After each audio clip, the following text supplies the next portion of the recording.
Kibera is the biggest informal settlement here in the country. When people think of Kibera, they think of poverty, limited education opportunities, and overcrowding. For some, however, Kibera is the home to the famous Kibera Ballerinas.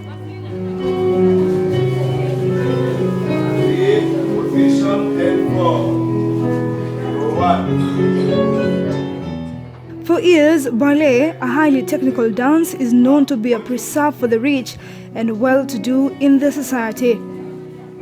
For close to a decade, however, ballerina dance has become a culture at the heart of Kibera slums in Nairobi.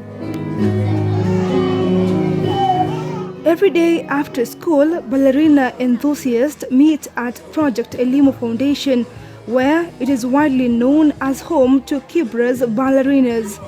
For many children here, ballet dancing has not become a dance for just leisure, but they dance their way out of poverty.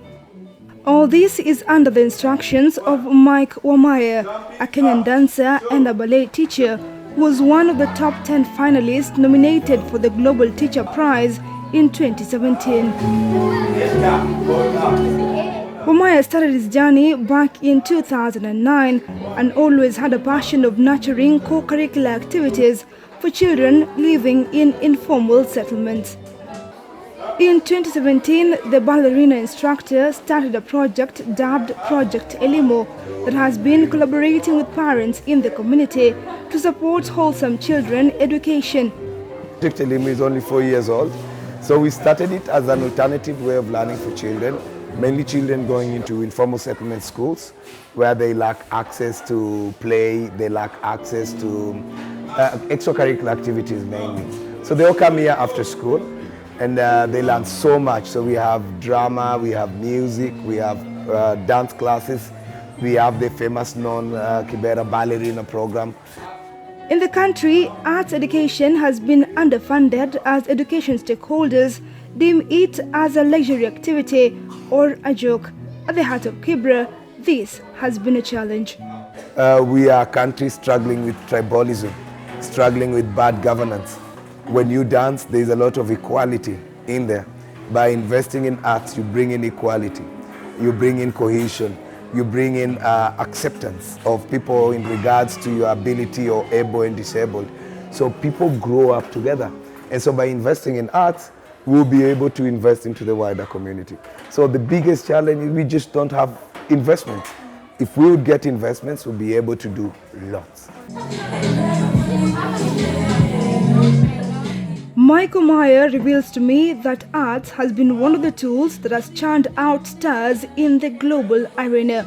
For children and youth in the informal settlement, it has been the hope at the end of the tunnel.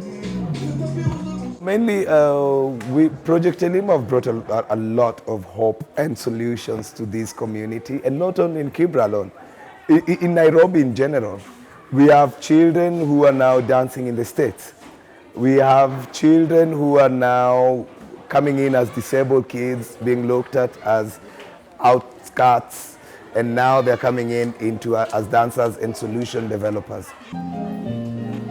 Despite lack of proper training kits for these primary and secondary school pupils, nothing can deter them from twisting a leg as they perfect their art. Omaya, every day after school, teaches them how to perfect their art.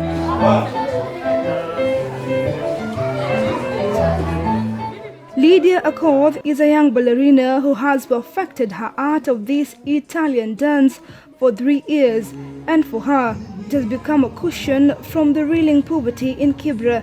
The dream is always one, to become the greatest ballerina.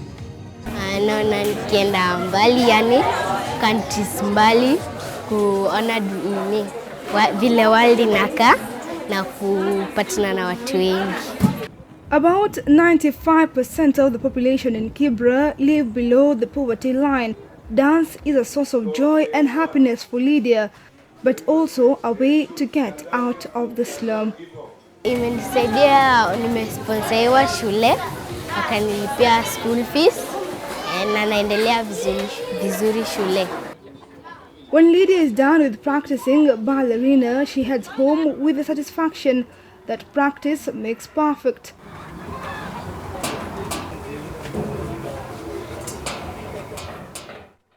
At home, she is received with a warm reception from her mother, who has thus appreciated the talent of her child. Saa kuna wakati walituita huko.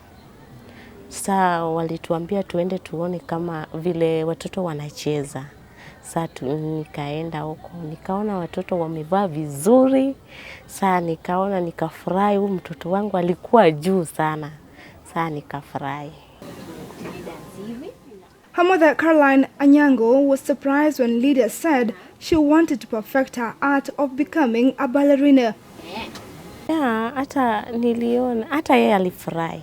Wakati alienda hiyo ballet, alikuwa anafurahi sana sana sana. So, hata kama nilikuwa nataka kumwambia usiende huko, yani anaanza kulia, anataka kuenda huko. Cause watoto walikuwa, cause ni only one child. Ballerina is an Italian dance and a precept for the rich, but in this home, they have decided to embrace it despite the notion about it. So many types of dance, and ballet is just one of them. So we do, within our dance program, we have jazz, we have modern dance, we have African dance, we have the Mikey style, which is my fusion of different dance techniques.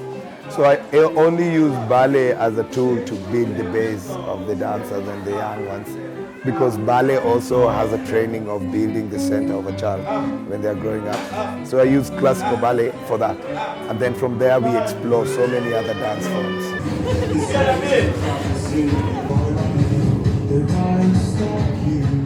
Dance has always been part of the African culture as it was used for different leisure activities. But if you thought it wasn't a lucrative art, think again. I know dancers who are really living large, and I've been able to travel around the world just because of dance. So dance has the solution, it just needs to be done well. If you do it well, it pays. For these young ballerinas, the dream is that one day they will dance their way out of poverty and become a statement that ballerina dance is not a preserve of the rich, that they also are ballerinas. Irene Mwangi, KUTV, Nairobi.